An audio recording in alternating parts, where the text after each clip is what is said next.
April 16th, 1945. The air over the Ruhr Valley trembled with the roar of engines. Flight Lieutenant Roland Prosper Beamont, known to his squadron mates simply as B, sat strapped into the cockpit of his Hawker Tempest Mk5, hands steady on the controls as he climbed through cloud cover at 8,000 feet. The smell of aviation fuel mixed with the metallic tang of cold air leaking through the canopy seal. Below him, the fractured landscape of Western Germany spread out like a shattered mosaic. Cratered airfields, burned-out factories, rivers choked with the debris of a collapsing empire. The war was in its final weeks, but the skies remained deadly. Somewhere in that gray void, the Luftwaffe's last desperate gamble prowled. The Messerschmitt Me-262, the world's first operational jet fighter, a machine so fast it seemed to mock the very laws of physics that governed piston-engine aircraft. Beimont's squadron had been briefed on the 262s. Every Allied pilot had heard the reports by now. Sleek, twin-engined, capable of speeds exceeding 540 miles per hour, nearly 100 miles per hour faster than the Tempest, and 150 faster than the venerable Spitfire. They came out of nowhere, diving from altitude like silver bolts, their 30mm cannons tearing through bomber formations before vanishing back into the clouds. American bomber crews called them blowjobs for the way they seemed to simply blow past fighter escorts. British pilots had darker names. Some said shooting down a 262 was like trying to swat a hornet with a hammer. You needed luck, timing, and something most pilots didn't have: the ability to predict where the jet would be before it got there. But Beamont had something else, something his fellow pilots had laughed at, something the ground crews had called childish when he'd first shown them the modification. Taped to the inside of his windscreen, just above the standard Mark II gyroscopic gunsight, was a crude arrangement of wire and colored beads, a homemade deflection sight he'd fashioned himself, using materials scavenged from a downed German aircraft and a broken wristwatch. It looked like a child's art project, an embarrassment in the cockpit of one of the RAF's most advanced fighters. When he'd first installed it 3 weeks earlier, his wingman had asked if he'd lost his mind. The squadron leader had simply shaken his head and walked away. Yet in the 5 days that followed, that ridiculous tangle of wire and glass would help Beamont achieve something no other Allied pilot had managed: 7 confirmed kills against the Me-262, the Luftwaffe's untouchable ghost. To understand what Beamont accomplished, one must first understand what he faced. The Me-262 was not simply a faster aircraft. It represented a paradigm shift in aerial warfare. Designed by Willy Messerschmitt and powered by twin Junkers, Jumo 004 turbojet engines, the 262 had entered operational service in mid-1944, nearly a full year before any Allied jet fighter would see combat. Its performance was staggering. While a Tempest could reach perhaps 435 miles per hour in level flight, the 262 cruised comfortably at 460 and could dash at over 540. More critically, its acceleration and climb rate made traditional fighter tactics obsolete. A pilot could line up a perfect shot, squeeze the trigger, and watch his tracers fall uselessly behind as the jet simply accelerated away. The Germans knew they had a war winner. If only they could build enough of them, if only they could train enough pilots to fly them, if only they could keep the airfields intact long enough to launch them. By April 1945, those if-onlys had become insurmountable obstacles. Allied bombing had crippled German industrial capacity. Fuel shortages grounded entire wings.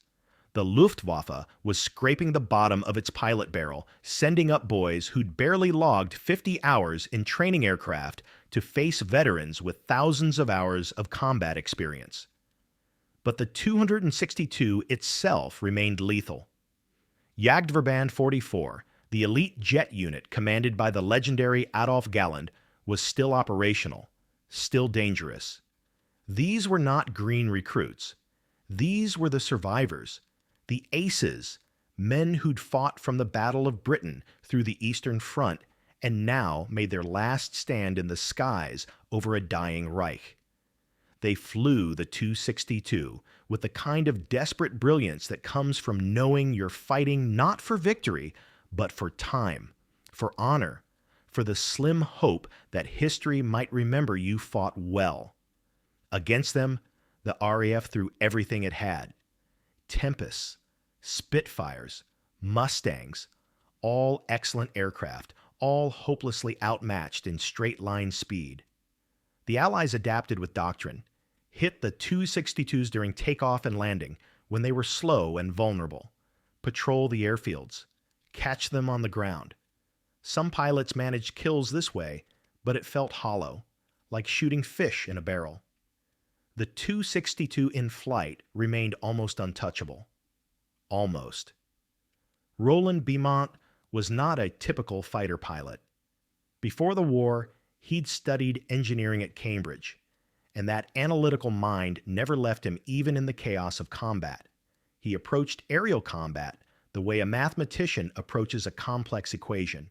Break it down, identify the variables, solve for X. The problem with the Me-262 was simple.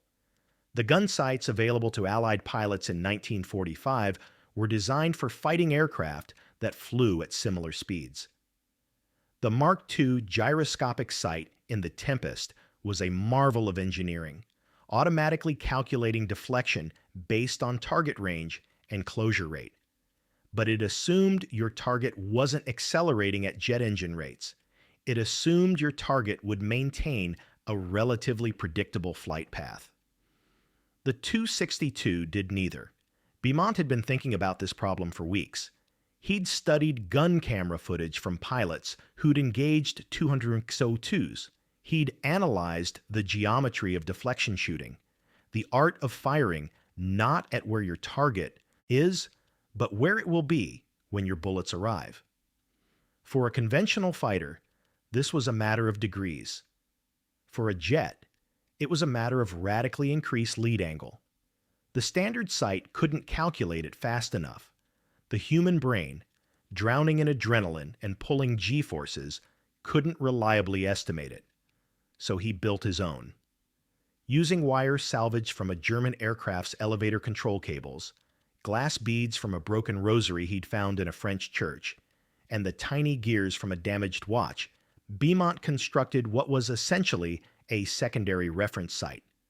It wasn't sophisticated. It didn't calculate anything. It was simply a visual reference tool, a way to train his eye to judge the extreme deflection angles needed when engaging a target moving 100 miles per hour faster than him. The colored beads marked specific angles. The wireframe gave him spatial reference points. It was crude, absurd-looking, entirely unscientific. It was also effective in ways the official gunsight wasn't, because it forced him to think three-dimensionally, to visualize the geometry of interception in a way the gyroscopic sight's neat illuminated reticle couldn't convey. The other pilots laughed. The ground crew thought he'd cracked under the strain. Even his own wingmen rolled their eyes. Only Beamont knew that the mockery didn't matter.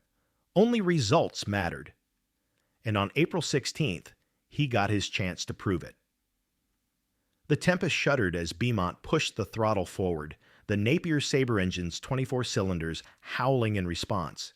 His section, 4 aircraft flying in a loose finger-4 formation, had been vectored toward a reported sighting near Rhine Airfield, a known 262 base. Intelligence suggested JV-44 was operating from there, which meant if they found jets, they'd be flown by experts. At 12,000 feet, Beamont spotted them, 2 silver shapes climbing steeply to the north, contrails streaming behind them like chalk lines drawn across the gray canvas of cloud. Me-262s. Even at this distance, their silhouette was unmistakable. Swept wings, twin engines slung beneath, the predatory sleekness of a shark. Beamont keyed his radio. Tally-ho.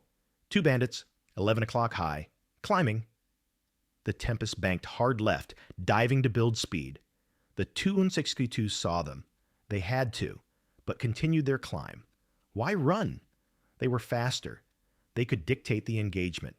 They were invincible. Except Beimon wasn't trying to chase them. He was calculating. The lead 262 was in a steady climb, not yet at full throttle, still accelerating. He noted the angle, the rate of climb, the closure speed as his Tempest dove. His mind ran through the geometry automatically now, muscle memory built from hours of practice with his improvised sight. He ignored the standard Gunsight entirely, eyes flicking between the homemade wire frame and the rapidly closing target. The 262 pilot made his first mistake. He assumed the Tempest would try to follow him up, burning energy in a futile climb.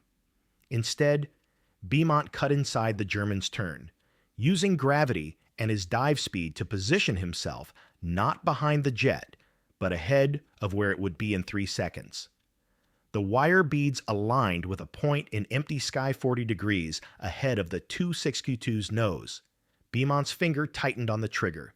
The Tempest's 420mm Hispano cannons roared, sending 120 rounds per second into a precise column of airspace that didn't yet contain an enemy aircraft.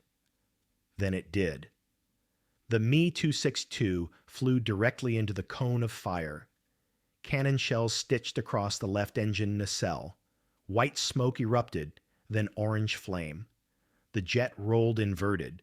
Whether from pilot input or control damage, Beimont couldn't tell, and began an uncontrolled spiral toward the ground. He didn't watch it crash. He was already turning, searching for the second jet. But the second 262 was gone, vanished into cloud, its pilot having witnessed something that shouldn't have been possible. A piston-engine fighter not just hitting a jet, but predicting its flight path with such precision that evasion was impossible.